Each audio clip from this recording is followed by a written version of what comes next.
આકરી ગરમીમાં વીજ કાપ પર શક્તિસિંહનું ટ્વીટ। પ્રદેશ કોંગ્રેસ પ્રમુખ શક્તિસિંહે ટ્વીટ કરીને માંગણી કરી, ગરમીનો પ્રકોપ છે, વીજ કાપ ન રખાય। તેમણે ટાંક્યું છે કે સખત ગરમી અને હીટવેવનો પ્રકોપ છે, ત્યારે વિદ્યુત વિભાગ ગ્રામ્ય વિસ્તારોમાં વીજ કાપ અને ખૂબ ઓછા વોલ્ટેજની ફરિયાદો ઉઠી રહી છે, તેના પર ધ્યાન આપે। સરકારને વિનંતી છે કે હીટવેવની આગાહી છે ત્યાં સુધી વિદ્યુત વિભાગ ગ્રામીણ વિસ્તારોમાં વીજ કાપ ન રાખે।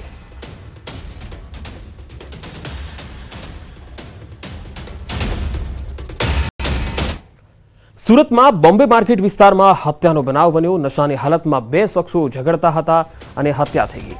40 વર્ષીય દેવાશીષ નામના વ્યક્તિની હત્યા થઈ। ક્રાઇમ બ્રાન્ચે આ સમગ્ર મામલાની તપાસ શરૂ કરી દીધી છે। તો સુરતના બોમ્બે માર્કેટ વિસ્તારનો આ બનાવ, જ્યાં હત્યા થઈ ગઈ। નશાની હાલતમાં બંને શખ્સો પહેલા ઝઘડતા હતા, ત્યારબાદ એટલી હદે તેઓ ઉગ્ર બની ગયા કે હત્યા કરી નાખી। 40 વર્ષીય દેવાશીષ નામના વ્યક્તિની હત્યા કરી દેવામાં આવી છે। ક્રાઇમ બ્રાન્ચની ટીમ હવે અહીંયા પહોંચી છે, તપાસ ચાલી રહી છે।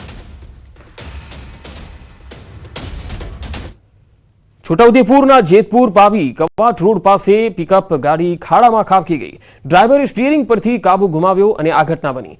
પિકઅપ ગાડીમાં સવાર 15 થી 20 લોકોને ગંભીર ઈજાઓ પહોંચી। હાફેશ્વર મેળામાંથી ઘોગંબા જિંજરી ઘરે પરત ફરતા આ અકસ્માત નડ્યો। અકસ્માતને લઈને લોકોના ટોળા ઉમટ્યા હતા।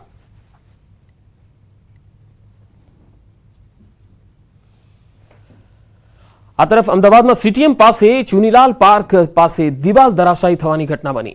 દિવાલ અને તેનો શેડ તૂટતા ટાઇલ્સને જથ્થો કાર પર પડતા કારને મોટું નુકસાન થયું। આ તસવીરો જુઓ।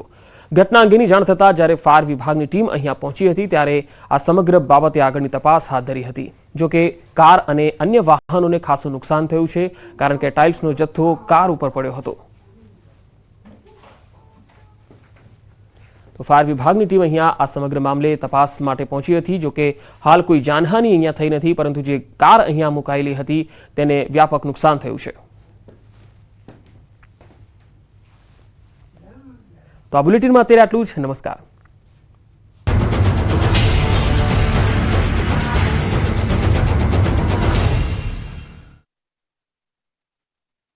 આપણે અસહ્ય ગરમીથી હીટ સ્ટ્રોકના દર્દી વધ્યા। ઝાડા ઉલટી, કોલેરા, કમળો, ટાઇફોઇડના દર્દીઓમાં વધારો થઈ રહ્યો છે।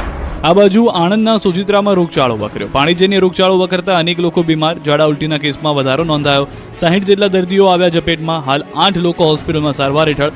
આરોગ્ય વિભાગની ટીમ એક્શનમાં આવી। ટેબ્લેટ અને ઓઆરએસનું કર્યું વિતરણ।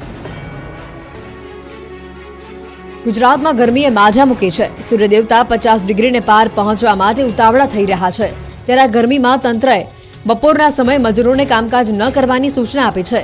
રાજ્યભરના કેટલાક બિલ્ડરોએ આ માનવતાને નેવે મૂકી દે તેવા દ્રશ્યો જોવા મળ્યા। અમદાવાદ સહિત કેટલાક શહેરોમાં તો રાજ્ય સરકારના પરિપત્રનો સરકારી વિભાગમાં જ ઉલ્લંઘન થતું જોવા મળ્યું।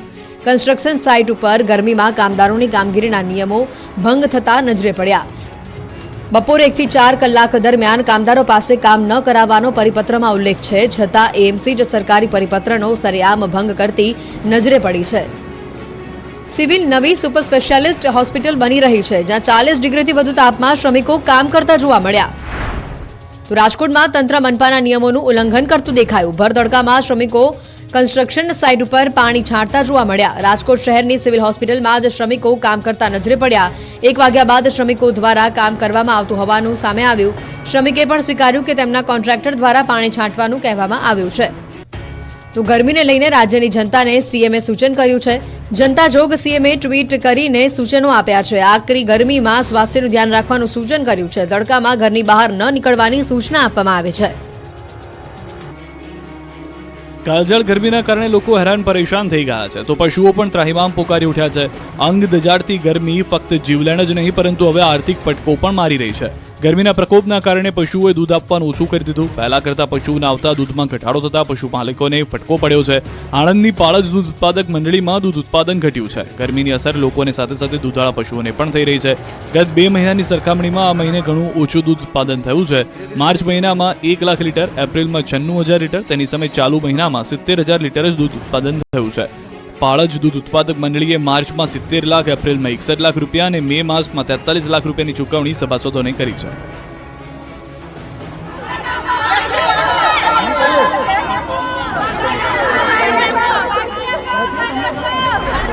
આ વિરોધ, આ આક્રોશ અને આ હલ્લાબોલનું કારણ છે પાણી। કાળઝાળ ગરમીમાં તાપીના ગામડાઓમાં પાણીની પારાયણ શરૂ થઈ ગઈ છે. અગન વર્ષા વચ્ચે મહિલાઓને દૂર દૂર પાણી ભરવા માટે જવું પડી રહ્યું છે. તાપીની ડોલવણ તાલુકાના કણથા ગામની મહિલાઓ પાણીથી પરેશાન થઈ રહી છે. પાણીની રામાયણના કારણે મહિલાઓ રોષે ભરાઈ વિરોધ પ્રદર્શન કર્યું. પાણી પુરવઠા વિભાગની કચેરીએ પહોંચીને હોબાળો મચાવ્યો. કચેરીઓમાં હાય હાય પાણી આપોના નારા લગાવી માટલા ફોડ્યા. મહિલાઓના વિરોધના પગલે કચેરીમાં સન્નાટો છવાઈ ગયો. અધિકારીઓ દોડતા થઈ ગયા. પાકિસ્તાનને ગુપ્ત માહિતી મોકલતો વધુ એક જાસૂસે ગુજરાત એટીએસે પોરબંદરથી ઝડપી લીધો છે. કોસ્ટગાર્ડના કેટલાક સેન્સિટિવ ફોટોગ્રાફ્સ જતીન ચારણિયા નામના શખ્સે પાકિસ્તાન સ્થિત કરાંચીમાં મોકલ્યા હોવાનો ખુલાસો થયો છે.